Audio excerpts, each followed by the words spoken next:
My name is Leone Bicchieri, and I'm the Executive Director of the Chicago Workers Collaborative. We're here today at RTS because the company that owns RTS also owns a company called Interpack, and a plant in Chicago, actually in Cicero, called Interpack was closed several days ago, and some of these workers had worked at that plant for 26 years. They were offered 2-3 weeks severance pay after all of their years of labor. RTS is part of Rock-Ten out of Tennessee. It's actually the biggest company in the world for making cardboard dividers. They have 95 plants in North and South America. Their sales last year were $6 billion. They're huge. And what they're telling 100 workers from Cicero, right on the edge of Chicago, is that they don't have enough money to pay those 100 workers more than 2 or 3 weeks' pay, some of them after 26 years.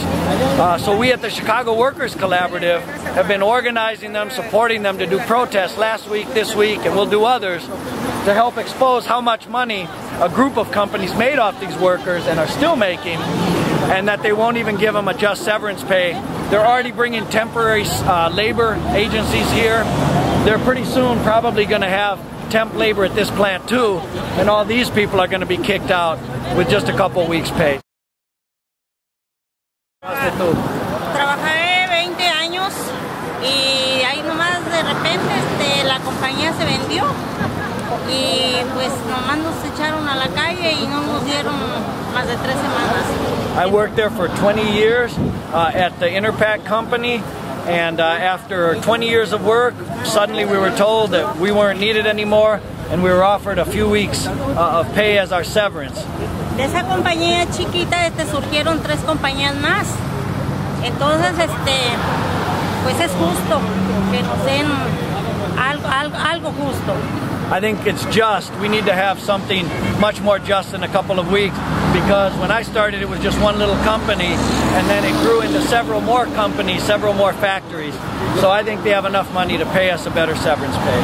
Trabajamos muy duro nosotros para esas compañías y pues hay muchas personas que les quitaron el trabajo al esposo, la esposa, y pues ellos necesitan dinero para pagar su babysitter, para pagar su renta y para muchas cosas más que necesitamos. Es justo que nos den algo.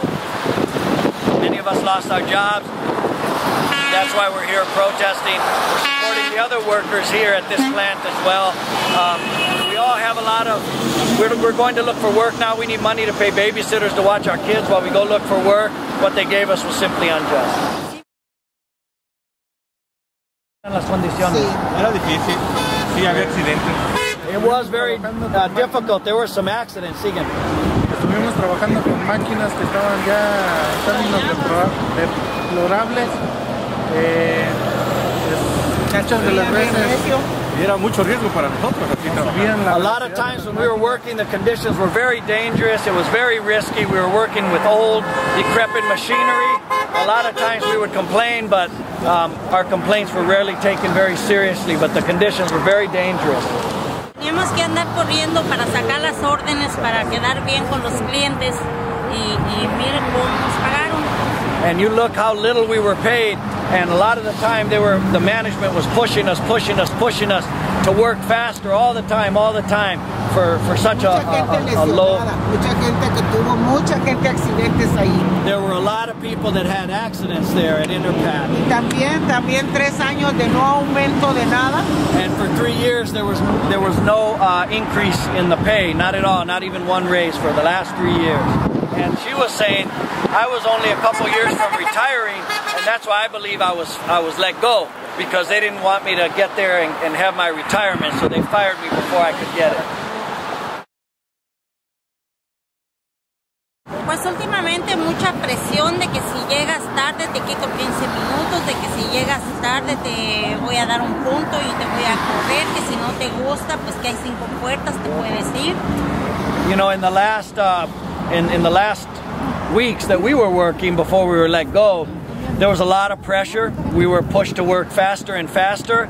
When we said, hey, you know, we're going as fast as we can, this is too dangerous to go any faster, I was personally told on a few occasions, in case you hadn't noticed, there's at least 5 doors that you can leave through if you don't like it. cortadas de mano. Hands and fingers cut. La cintura. A lot of times the back, the lower back, getting hurt. Hips. Some carpal tunnel syndrome for a lot of the repetitive action.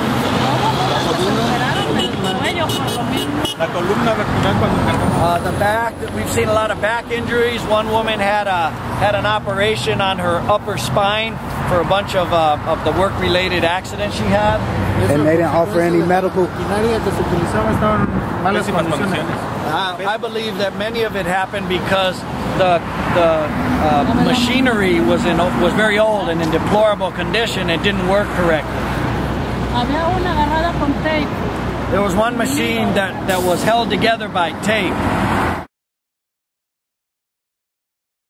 Siempre nos daban la aseguranza que ellos querían. Ellos buscaban la ¿Ustedes pagaban o ellos pagaban? Nosotros pagábamos. Okay. Sí. While we were there, they offered us a plan. They didn't really ask us what kind of plan. They just told us this is what you can have, but we had to pay that plan. We had to pay most of that ourselves. Cuando había un accidente, simplemente pues teníamos que regresar al otro día al trabajo, no podíamos faltar porque nos podían correr porque no estaban presentando. A lot of the times when someone got hurt, basically we were so fearful that we would be fired if we didn't come back to work, even if we were injured, that we normally came back the very next day, even though we were hurt, because we felt like even if we told them we were hurt, they might still fire us if we didn't come back to work. That's the kind of pressure that we felt. Hasta que logremos justicia. We're going to keep doing this until we reach justice. Some of the plans of the whole group, they're not necessarily to only be here or necessarily be here every day, because the target is really the owners of this plant, the other plant, and a bunch of other plants. So we're looking together, we're examining the different kinds of pressure we can put. So last week we did a protest at one plant, we're here today. We're looking at other potential offices and companies connected to this big company that owns a variety of these plants. So we may be here, we may be downtown, but the workers feel like they want to keep pushing to get what they deserve for just pay, but also to try to make sure this doesn't happen to other people. So the real theme of this movement is yes to permanent jobs and no to temporary labor. And one thing I would say is today you've been interviewing mainly Latino immigrants, but what we saw at many of the plants owned by this same company is that there are also Asian workers, there's white workers, there's African American workers, and we're promoting unity among all the workers. So the company always tries to divide folks. So they see us here today, I'm sure tomorrow they'll tell some of them, ooh, you who are born here or you're non-immigrants, those are immigrants, they're kind of take your job. And nothing could be further from the truth. What we're promoting, you know, the Chicago Workers Collaborative, we're working with all these people, they're members of ours. What we're promoting is it doesn't matter where you're from. If you're working for a living, you suffer the same types of abuses, and we don't want to be divided along racial, ethnic lines or any other lines. So every single worker that's part of this huge conglomerate, you know, RTS, Rock 10, Interpac, Evolution Capital, Chicago, they're all linked together. They got millions and millions and millions of dollars, and they need to share that with workers from all of the backgrounds, all the ethnicities that work in their company.